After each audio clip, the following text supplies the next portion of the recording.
One of the topics I find myself addressing frequently on speaking panels to young people coming into the industry is that of managed expectations.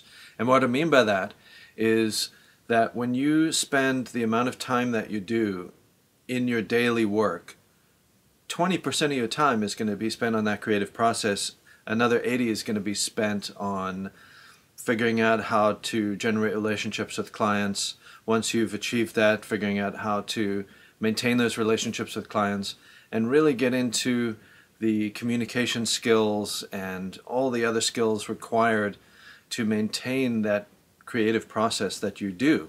So in our case, and in every case is unique, but in our case, running a studio, for instance, we got to make sure that all the basic infrastructure is set up, all the communications technology, all the emails, the texting, the phone, everything works. In our case, we do everything in the cloud.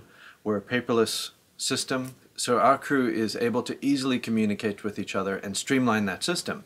So it's a creative process unto itself to make sure that that infrastructure works. And that infrastructure is our way of communicating with each other and the record labels and the record producers and the artists and everybody else involved. So there's a creative aspect involved to generating that infrastructure.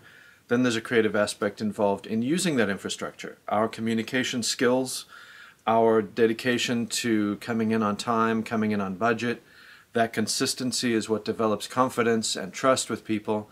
And that whole equation is so important so that we can spend 20% of our time roughly doing the actual creative process that we're trained in doing. So this is the type of managed expectations to think about going into the business and going into any industry, frankly, because that is the way to look at it. And if you approach every aspect of your daily life as a creative process, you'll find that it's actually very gratifying, because not only do you spend your 20% of time being creative and processing music, but the rest of the time is spent in creativity too. Generating client relationships, maintaining client relationships, maintaining trust, generating that overall feeling of goodwill so that you can maintain that creative process. Hey everyone, thanks for tuning into our YouTube channel. We look forward to making really great content for you. So please hit the subscribe button and we'll see you out there.